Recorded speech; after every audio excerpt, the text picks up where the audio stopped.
오늘은 다니엘의 핵심 줄거리에 대해서 함께 말씀을 나누도록 하겠습니다. 다니엘서는 묵시문학에 속합니다. 이해하기 힘든 꿈과 환상들 그리고 그에 대한 해석들이 나오는데 전체 12장 중에서 무려 9장에서 꿈이 등장합니다. 네, 완전히 묵시문학이죠. 그러니까 특별히 8장부터 12장에는 종말론적인 환상이 기록되어 있는 책입니다. 먼저 첫 번째로 저자는 다니엘이겠지요. 다니엘의 뜻은 하나님께서 나의 심판자이시다 하는 의미를 가지고 있습니다. 12장 4절에 보게 되면 다니엘이 기록했다라고 얘기하고 있고요. 또 예수님도 다니엘서 9장 27절을 인용하면서 선지자 다니엘의 글로 그렇게 고언하고 있습니다. 그래서 다니엘이 기록했다라는 것을 우리가 받아들일 수 있는 것이요. 이 다니엘이 어떤 사람인가? 너무나 우리가 잘 알고 있지만 조금 정리해보면 다니엘과 그의 세 친구들은 유대의 상류층 귀족 출신들입니다. 그리고 주전 605년에 제1차 바벨론 포로 때 16살의 나이로 바벨론에 잡혀갔습니다. 바벨론의 학문을 그 이후에 3년 동안 공부를 했고요. 또 이름을 바꾸게 되지요. 벨드사살로. 벨드사살이라는 말은 벨이요, 그의 생명을 보호하소서라는 그런 뜻입니다. 하나님께서 주신 꿈 해몽으로 인해서 느부갓네살 왕 때에 왕궁의 높은 지위에 오르게 되고요. 그리고 이 성경에 기록된 위인들 중에는 단점들이 기록된 분들이 사실 많이 계시는데 다니엘은 단점이 기록되지 않은 그런 성경의 인물 중에 한 분입니다. 또 성경의 그대로의 증언에 의하면 다니엘은 크게 은총을 입은 자다라고 9장 23절, 10장 11절, 19절에 무려 3번이나 이야기하고 있습니다. 성경에는 다니엘이 결혼을 했는지 또는 자녀를 두었는지에 대한 그런 언급은 없습니다. 했겠죠. 근데 그렇지 않겠습니까? 불필요하니까 기록하지 않았다고 볼 수 있겠죠. 중요한 건 뭡니까? 다니엘은 크게 은총을 입은 자였다 하는 것이요. 그 다니엘이 누구겠어요? 저와 여러분입니다. 사실 다니엘만 큰 은총을 입은 것이 아니라 저와 여러분이 큰 은총을 입었기 때문에 예수를 그리스도로 받아들일 수 있었고 이 상황 속에 여기 앉아 계시는 것입니다. 이 상황 속에서도 누가 뭐라 하든지 간에 지금 이곳에 앉아 있을 수 있는 것 자체가 큰 은총을 받은 분이심을 증거하는 것입니다.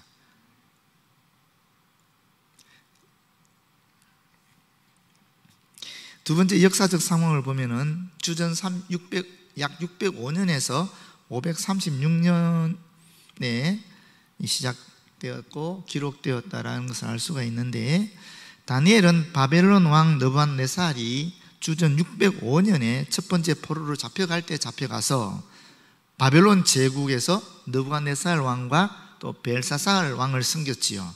그 다음에 바사 제국이 이 바벨론 제국을 멸망시키고 들어섰는데 그때 그 다리오 왕과 고레스 왕 때에 그렇게 활동을 했던 인물입니다.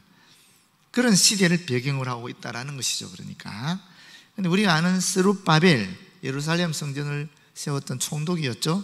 그 스룹바벨은 고레스 왕 통치 원년에 예루살렘으로 기환했습니다. 성벽을 세운 스룹바벨 성전을 세운 분이죠.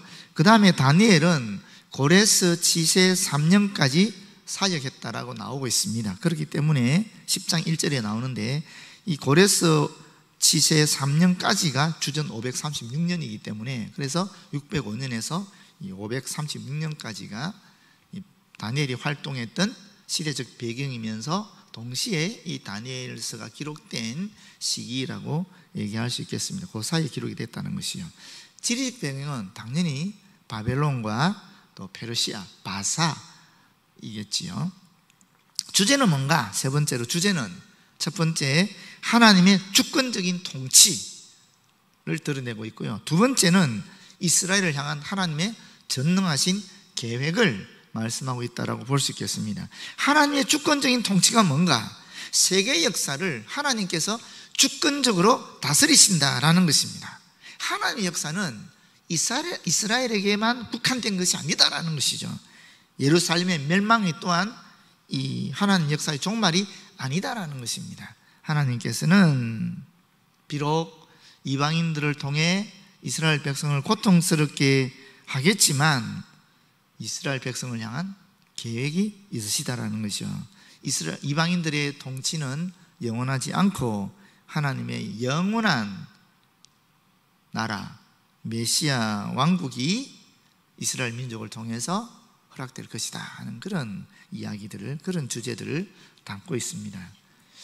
그런데 이것을 오늘 우리들이 이해할 수 있는 말씀으로 나누면 이런 얘기입니다. 비록 세상은 악한 통치자가 다스리고 있고 그 악한 통치자의 통치로 말미암아 하나님의 의로운 백성들은 고난을 당하지만은 이들 통치자들에 대한 절대적 주권은 궁극적으로 하나님께 있다라는 것입니다. 그렇기 때문에 언젠가 하나님께서 역사에 개입하셔서 악한 통치자를 심판하시고 동시에 신실함을 지킨 의로운 백성에게는 큰 보상을 주실 것이다 하는 그런 주제를 전체적으로 담고 있다고 볼 수 있겠습니다. 한번 생각해 보십시오. 상상해 보십시오. 이스라엘 백성에서 이스라엘 민족의 이스라엘 국가의 귀족으로 상류계층으로 살면서 이스라엘 나라를 위해 헌신하겠다고 준비된 사람들이었습니다. 그런데 나라가 멸망하고 적국의 수도에 끌려간 것입니다. 그러면서 오히려 적국을 위해 봉사하는 그런 훈련을 받고 적국의 관리로서 원수된 나라의 관리로서 활동하는 것입니다. 그는 비록 관리로서 활동을 했지만은 그러나 수많은 백성들이 노예로서 살아가는 모습을 보았을 때에 그 마음에 굉장히 큰 회의가 있었을 거예요. 하나님 그럴 수 있냐고, 어쩌면 이럴 수 있냐고 아마 많이 울부짖었을 거예요. 그렇지 않겠습니까? 그런 다니엘에게 하나님께서 꿈과 환상을 통해 비전을 제시해 주신 거예요. 희망을 보여주신 거예요. 사실 이스라엘 민족은 하나님께서 자기들만의 신으로서 이스라엘에서만 역사하신 줄 알았어요. 그런데 막상 잡혀가고 나서 보니까 하나님께서 거기서도 역사하고 계시더라는 거예요. 그게 이스라엘 백성들에게 있어서는 굉장한 하나님 인식의 전환입니다. 사실 우리가 신앙생활을 하다 보면은 하나님에 대한 생각이 조금씩 변화되는 거거든요. 신앙이 성숙해지면 성숙해질수록 또 하나님과 만나는 경험이 많아지면 많아질수록 그분의 실체를 우리가 조금씩 더 알게 되는 것, 알아차리게 되는 것이거든요. 일반적으로 말씀드리면 어릴 때는 우리가 신앙교육 받으면서 하나님이 좀 무서운 분이잖아요. 나쁜 짓 하면 야단치고 하는 그런 분으로 다가서지만은 조금 더 신앙이 깊어지면 하나님이 정말 우리를 너무나 사랑하신다 하는 것을 깨닫게 되거든요.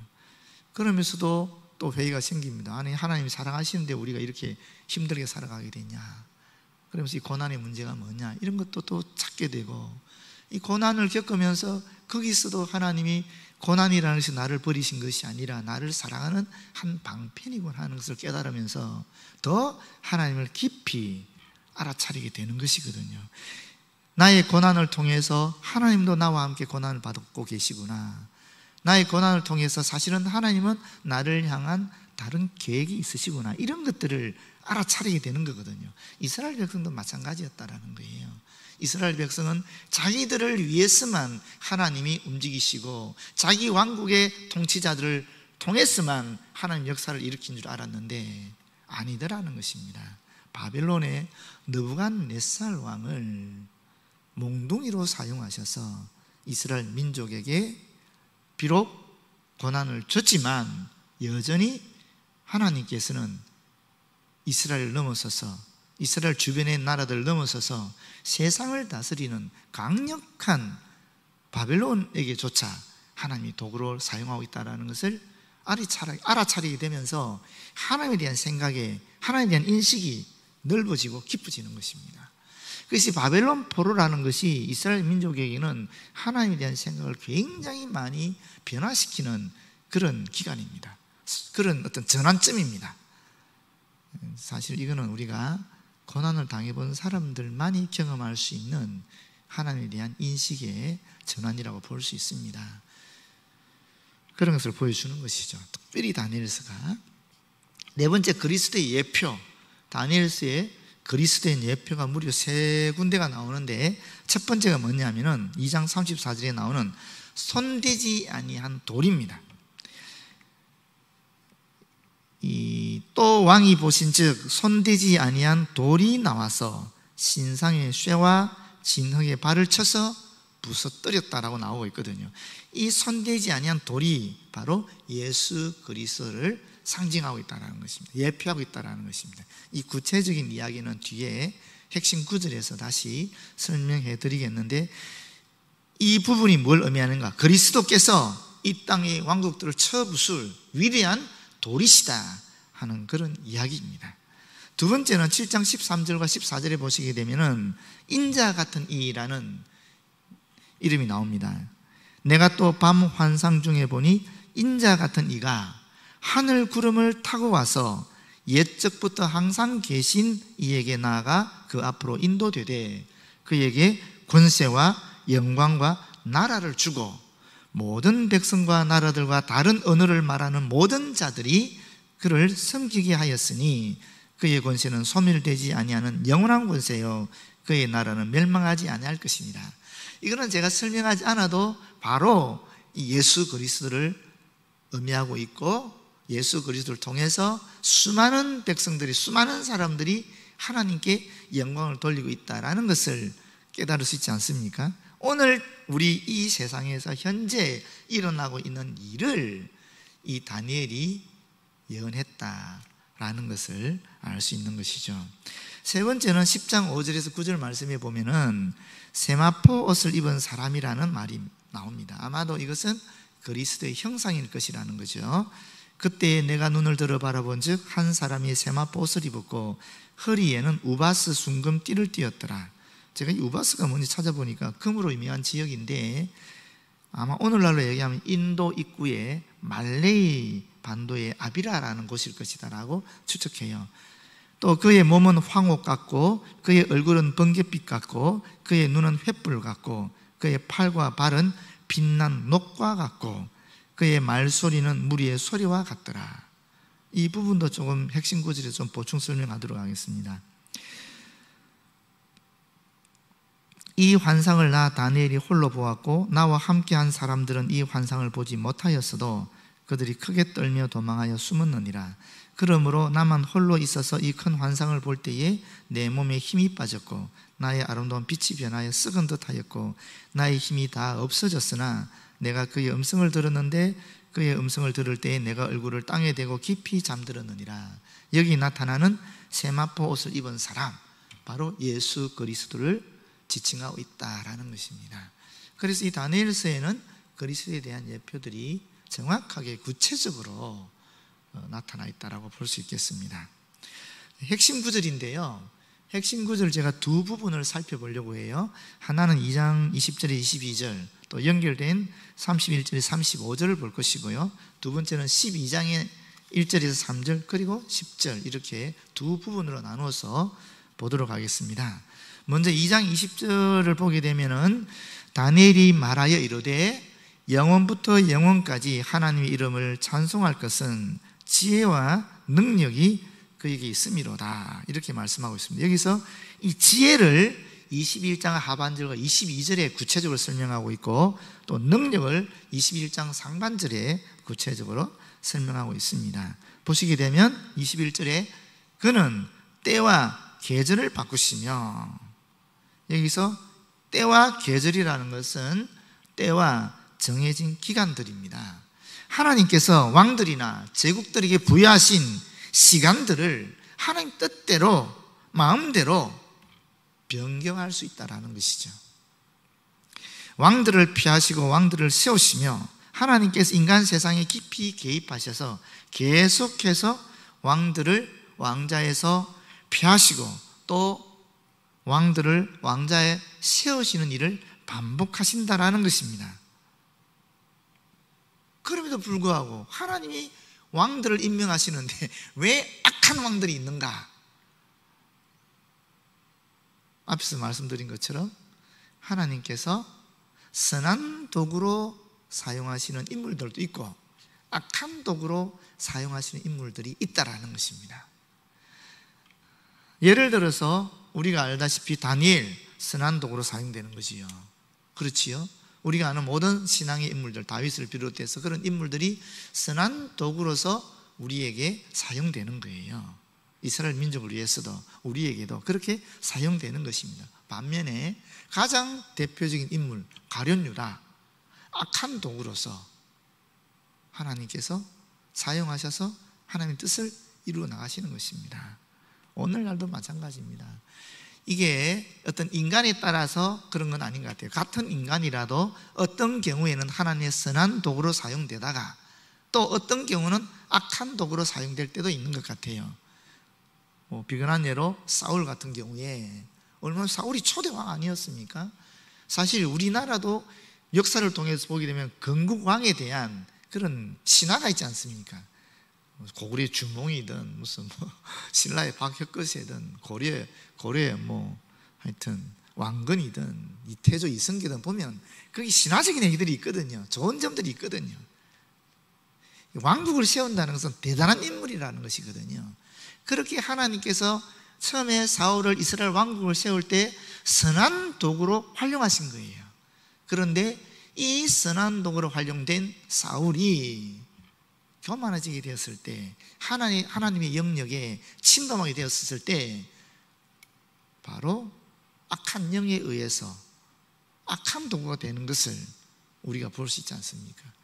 그래서 다윗을 부각시키는 그런 인물로 활용되어 버리는 거예요. 이게 참 무서운 얘기죠. 어떤 분은 선한 도구로, 어떤 분은 악한 도구로 사용되기도 하지만 같은 인물이 어떤 시간대는 선한 도구로 사용되지만 어떤 사건이나 어떤 시간대에는 악한 도구로 사용될 수도 있다는 것입니다.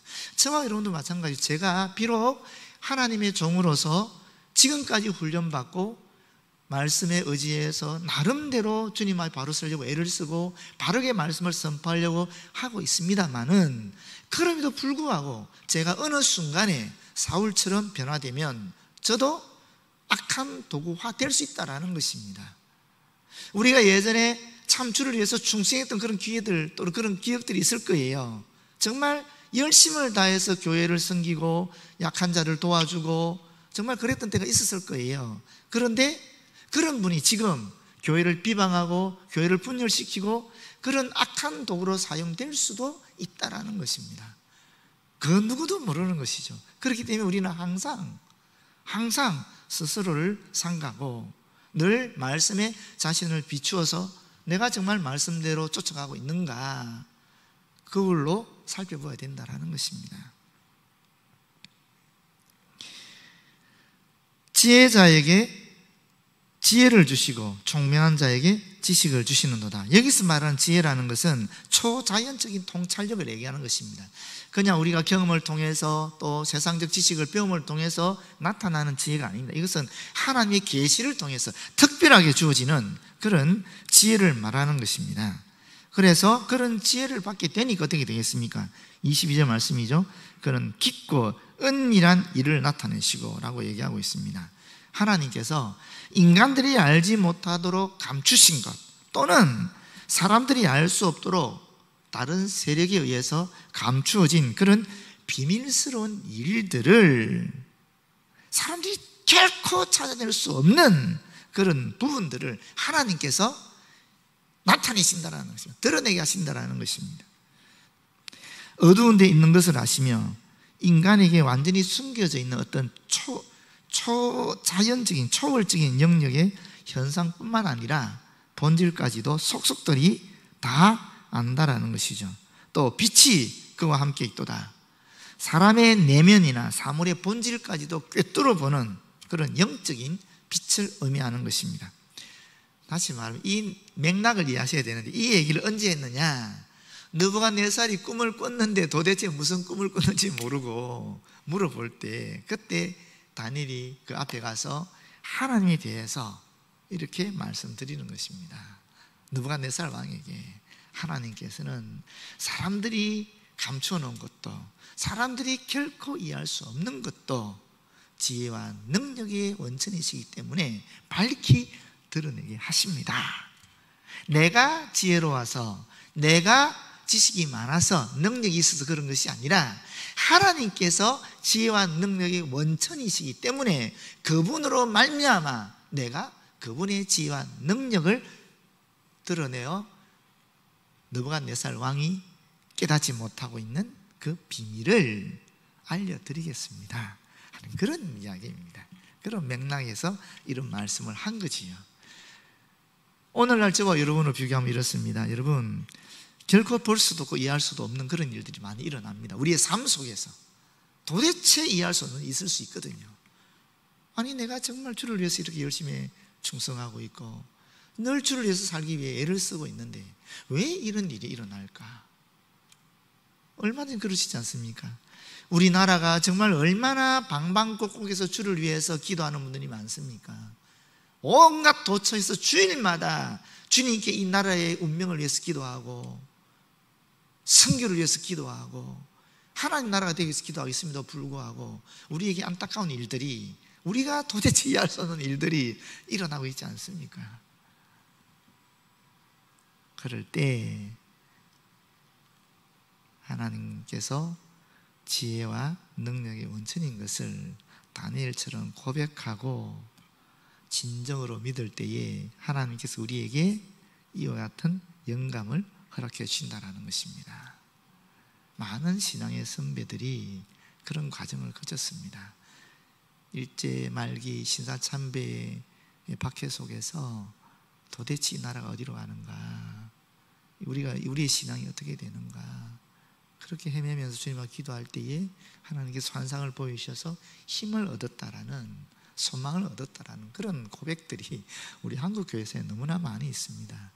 6.25 전쟁 속에서 신앙인들이 유물론자들에 의해서 죽임을 당하고 끌려가고 그런 비참한 상황에 놓여 있을 때 그들이 주님 앞에 울부짖는 그 울부짖음을 들으시고 하나님께서 또 어떤 분들에게는 비전을 주시고 계시를 보이셔서 또 새로운 소망을 얻고 일어서는 그런 삶의 고백들, 감정들이 우리 한국교회 역사 속에는 넘쳐납니다.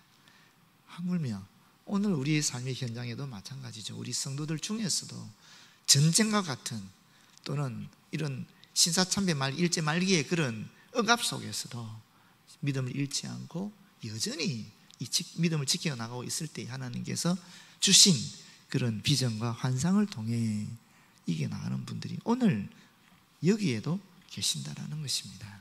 이게 2000년 전에 일어난 3000년에 일어난 그런 얘기가 아니라 바로 오늘에도 우리 안에 일어나고 있는 하나님의 역사심이라는 것입니다.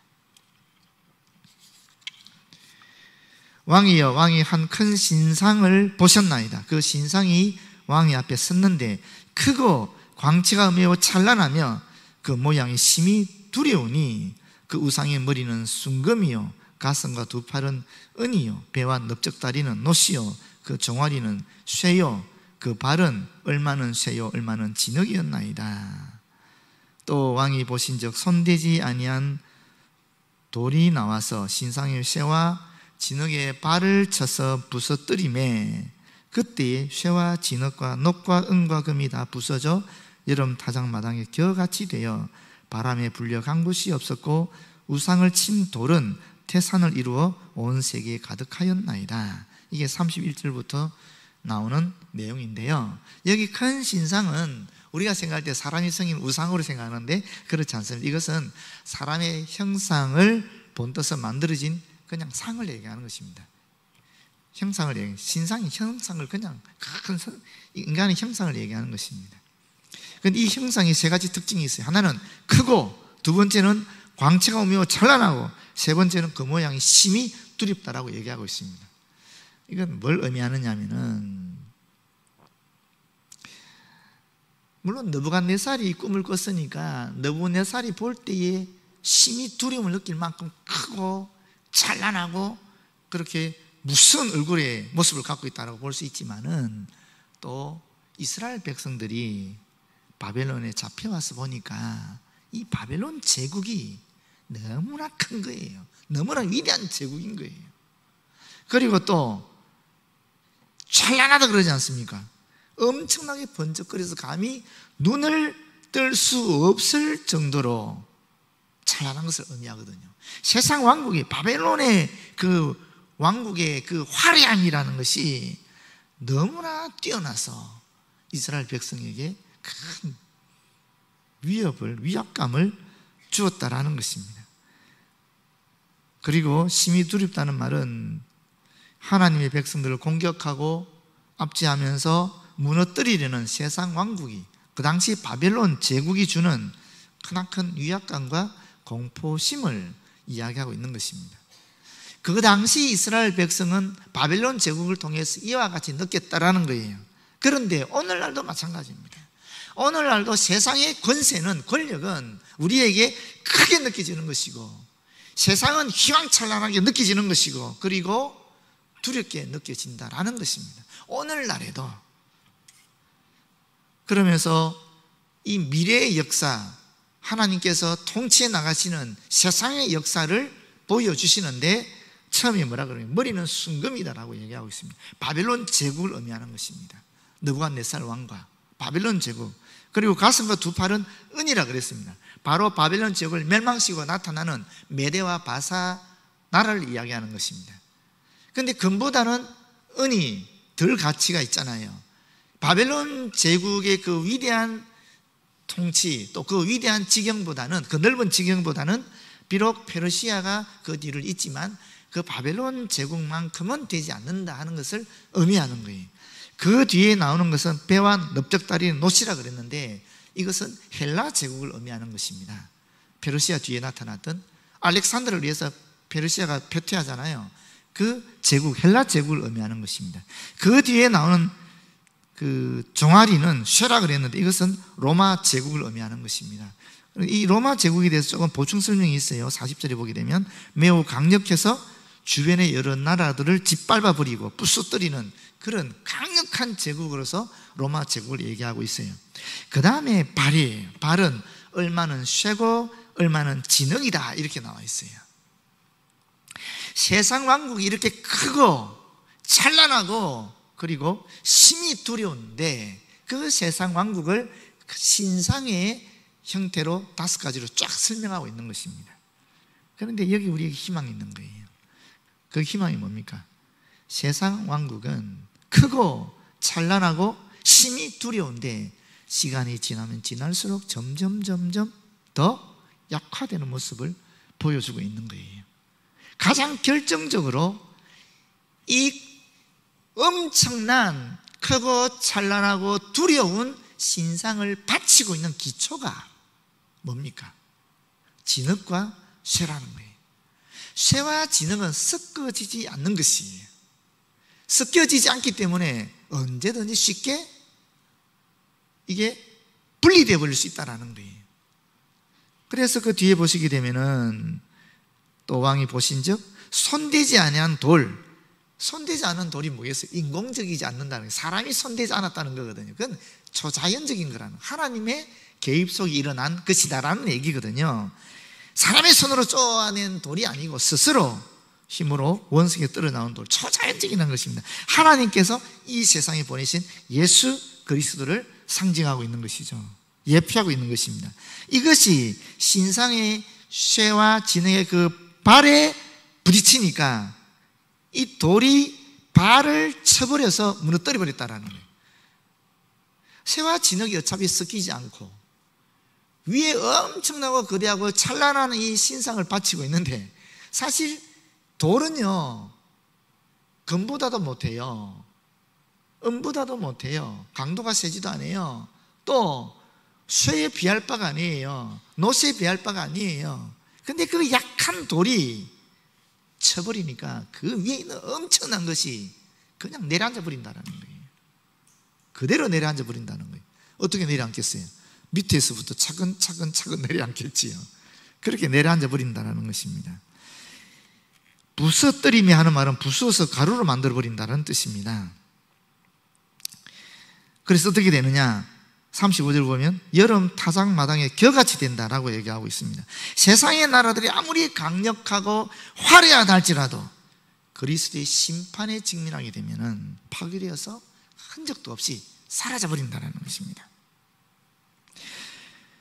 바람에 불려 간 곳이 없었고 과거에 화려했던 세상 왕국들은 더 이상 기억하지 않게 철저히 잊혀질 것이라는 것입니다. 여러분, 바벨론 제국을 공부해 보면요, 엄청난 나라거든요. 그렇지 않습니까? 지금 돌덩어리로만 남아있잖아요.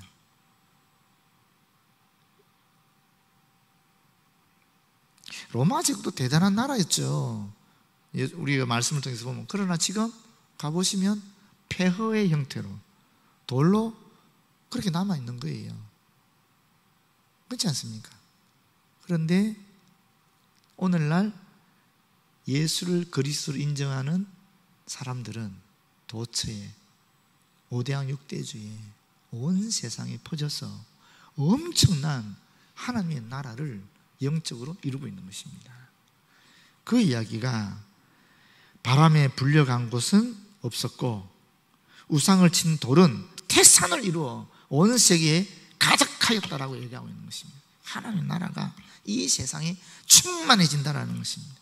그리스도의 사역을 통해, 십자가 사역을 통해 수많은 사람들이 하나님께 돌아와서 거대한 영적 왕국을 이루게 된다는 것입니다. 이 예언이니까 그 예언이 지금 현재 이루어질 수 있는 것이 저와 여러분이죠. 오늘의 시대죠. 이게 소망이 되는 것입니다. 12장 1절에서 4절 보시게 되면은 그때에, 이거는 또 조금 시간이 다른 얘기입니다. 이 그때라는 것은 예수 그리스도의 재림이 이루어지는 그 종말의 때를 의미하는 것입니다.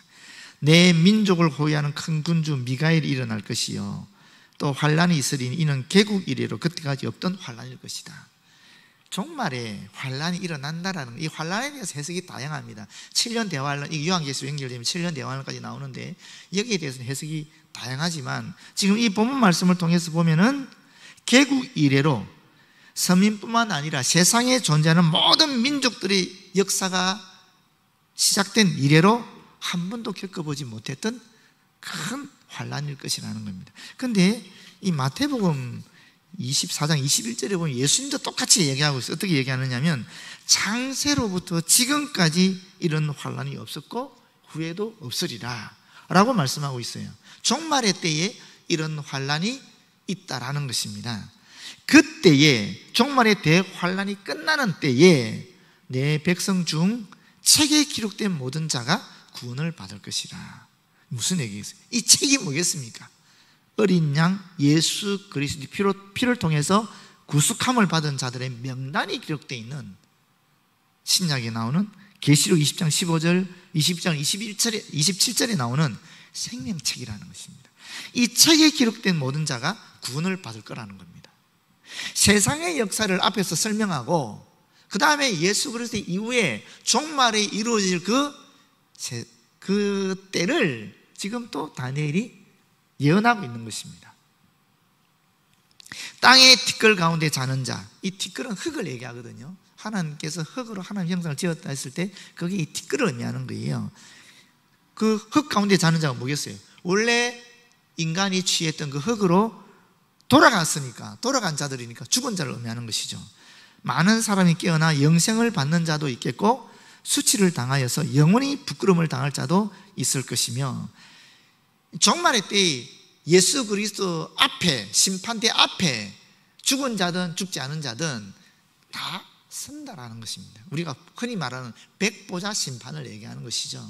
그때 그리스도 앞에 딱 다 선다라는 거예요. 서는데 그 중에 한쪽은 영생을 얻고 한쪽은 수치를 당하는 것입니다. 여기서 보게 되면 우리가 부활사상이라는 것이 구약에도 이미 있는 것을 알게 되는 거예요. 그렇지 않습니까? 그래서 고린도전서 15장 4절에 보게 되면 바울이 예수님에 대해 설명할 때 이렇게 이야기합니다. 성경대로 사흘 만에 살아나셨다라고 얘기하고 있어요. 성경대로, 그때 성경은 뭐겠어요? 구약 성경이거든. 그때 신약 성경이 없을 때니까 구약 성경대로 예수께서 살아나셨습니다. 그 근거 중에 하나가 이 본문 말씀이고, 또 뭐 시편 16편 10절이라든지 욥기 19장 25절 26절이라든지 이사야 25장 8절 26장 19절 같은 것을 얘기하는 것이죠. 구약에 이미 이와 같은 부활 사상이 있다라는 것입니다. 그 부활 사상이 그대로 예수 그리스도에서 성취가 되었고, 앞으로 종말에 우리도 비록 죽는다 할지라도 부활해서 그 심판대 앞에 설 거라는 것입니다. 그런데 지혜 있는 자는, 이 지혜라는 것은 하나님의 지혜겠지요. 하나님 지혜가 뭡니까? 예수 그리스도죠. 예수 그리스도 안에 있는 자라고 볼 수도 있는 것이죠. 또 이 의미는 지혜를 가르치는 자라는 의미도 같이 포함하고 있습니다. 예수 그리스도를 전하는 자라고도 볼 수 있습니다. 이 지혜 있는 자는 궁창의 빛과 같이 빛날 것이요, 육안으로 보이는 밤하늘에 반짝이는 그 빛입니다. 빛과 같이 빛날 것이요, 많은 사람을 옳은 대로 돌아오게 한 자, 많은 사람을 어렵게 한 자라는 뜻입니다. 그런 자들은 별과 같이 영원토록 빛나리라. 누굴 얘기하겠어요? 다니엘 시대로 얘기하면 다니엘이나 또는 사드락이나 메삭이나 아벤노고 같은 사람을 얘기하는 거예요. 자신들이 하나님의 신앙을 지키면서 동시에 박해 속에서 신앙을 잃고 또 신앙을 버리려 하는 그런 사람들을 권고해서 그 신앙을 계속 지켜나가도록 가르치는 그런 사람들이, 다니엘 같은 사람들, 사드락과 메삭 아벤노고 같은 그런 사람들이 하늘의 별과 같이 그렇게 비치게 된다라고 이야기하고 있는 것입니다. 다니엘아, 마지막 때까지 이 말을 간수하고 이 글을 봉합하라. 다니엘서의 모든 예언들이 문자 그대로 다 성취될 때까지 아무도 모르게 비밀로 지키라는 것은 아니고요, 이것은 사람들이 함부로 도용하지 못하도록 원본의 의미가 왜곡되지 못하게 잘 간수하고 소중하게 잘 보관해서 최종적인 그리스도의 때 이루어지는, 종말의 때 이루어지는 그 구원을 성취해라라는 것입니다. 그러면서 뭐라 그럽니까? 종말은 많은 사람이 빨리 왕래하면 지식이 다하리라. 예전에 우리가 이 부분은 종말이 되면 사람들이 교통수단이 빨라지고 또 지식이 막 되게 급속도로 진전한다라고 그렇게 생각했는데, 요새는 최근에 다른 해석을 하더라고요. 이것은 어떤 의미가 있느냐면은 다니엘의 예언이 최종적으로 성취되는 때에 많은 사람들이 하나님의 말씀에 굶주림을 느끼고 진리를 찾게 된다는 것입니다.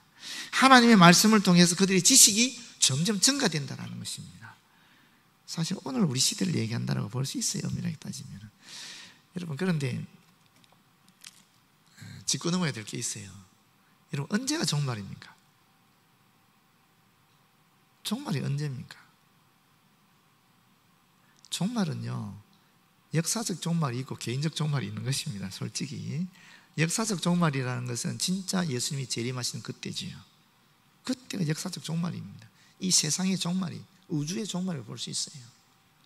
왜냐하면 개인의 종말도 있어요. 우리는 사실 인생은 안개 같다 그랬거든요. 인생은 구더기 같은 존재라 그랬거든요. 미약한 존재라는 것이죠. 그런데 우리가 어떻게 감히 내일을 자신할 수 있겠어요? 우리 내일을 자신할 수 없는 존재들이거든요.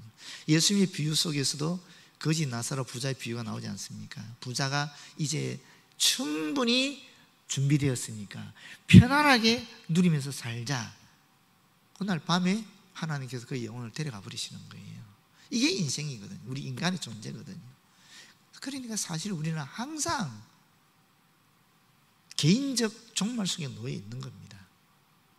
종말이라는 것이 반드시 무슨 역사적으로 이런 걸 의미하는가? 맞아요. 그 역사적인 종말이 맞습니다만은 사실 우리의 신앙생활에 있어서 더 중요한 것은 뭐겠어요? 우리가 스스로 늘 종말에 놓여 있다라고 생각하고 살아가는 거예요. 오늘이 마지막이다 라고 생각하고 살아가는 거예요. 그것을 우리가 흔히 이야기할 때 종말론적인 신앙이라 그럽니다. 그래서 종말은 우리 개인에게는 매일매일이 종말인 거거든요. 매일매일이. 이 세상이 어떻게 되든 상관이 없이 사실은 우리는 개인적으로 날마다 죽음 앞에 놓여 있는 것입니다. 하나님이 오늘 자다가 내 생명을 연장하지 않으면 그냥 주님 품으로 가는 것입니다. 끝나는 것입니다. 그래서 우리는 매일 종말 앞에 놓여 있는 것입니다. 죽음 앞에 놓여 있는 것입니다. 그래서 우리는 그것을 기억해야 되는 줄 믿습니다. 그러면서 10절에 보시게 되면은 많은 사람이 연단을 받아 스스로 정결하게 하며 희귀할 것이나 악한 사람은 악을 행하리니 악한 자는 아무것도 예외 없이 그 누구도 깨닫지 못하되 오직 지혜 있는 자는 깨달으리라, 이렇게 얘기하고 있습니다. 그러니까 의인들은, 지혜 있는 사람들은, 예수를 그리스도로 받아들인 사람들은 끊임없이 지금 앞에서 말씀드린 매일 날마다의 종말 의식을 가지고 살아가는 거예요. 날마다 말씀을 묵상하면서 내 삶을 돌이켜보는 것입니다. 내가 주님과 어긋나는 거 없는가 살펴보는 것입니다. 끊임없이 회개하고 주님과 동행하면서 예수 그리스도의 장성한 분량 충만한 데 가려고 애를 쓰는 것입니다. 반면에 악한 사람들은 그 악 속에 거하는 거예요. 하나님의 빛을 볼 수가 없는 거예요. 하나님의 지혜를 소유할 수 없는 것입니다. 왜? 하나님을 거부했으니까. 예수를 그리스도 인정하지 않았기 때문에 그 악 속에 거하는 것 자체가 심판이 되는 것입니다. 이 삶의 심판인 거예요. 그러다가 영원한 심판 속에, 징벌 속에 거하게 된다는 것입니다. 여러분, 악한 사람들이 잘 되는 거 불알 필요 하나도 없습니다. 악 속에 거하고 있는 것이 하나님 현세의 심판이거든요. 그걸 내버려 두는 것이 현세의 심판이에요. 종말의 심판은 예수 그리스도 재림 때 이루어지는 것이지만, 오늘 우리의 삶 속에 악한 짓을 하는데 계속 잘 되는 거예요. 그것 자체가 하나님의 악한 자를 향한 심판이에요. 오늘 새벽 기도에도 목사님 설교하신 것 같은데, 하나님의 자녀들에게 하나님께서 징치하는 게 있는 거예요. 그런데 그 징치하는 것이, 채찍질하는 것이 저주가 아닌 거예요. 하나님의 은총이라는 것입니다. 그래서 도록게 하는 거거든요. 그게 하나님의 지혜예요. 그래서 우리가 결론적으로 말씀드리면은, 하나님께서 통치하시는 세상입니다. 우리 개인의 삶이든 이 세상의 삶이든 우리가 어떤 상황에 놓여 있든지 간에 우리는 항상 주님 바라볼 때에 소망이 있는 것입니다. 하나님을 바라볼 때에 소망이 있는 것입니다. 다니엘도 그 소망을, 그 비전을 보고 힘을 얻었어요. 마찬가지로 저와 여러분도 오늘 이 시대를 살아가면서 날마다 종말의 삶을 살면서 동시에 하나님께서 통치하시는 이 세상, 이 섭리를 여러분께서 경험하셨으면 좋겠어요. 기도하겠습니다. 하나님, 다니엘이 본 그 하나님, 다니엘이 본 그 환상, 다니엘이 본 그 하나님의 통치를 우리도 볼 수 있도록 인도하여 주시옵소서. 그래서 날마다 주님 앞에서 종말론적인 삶, 지혜로운 삶, 예수 그리스도 안에서의 삶을 살아갈 수 있도록 인도하여 주시옵소서. 예수님 이름으로 기도드립니다. 아멘.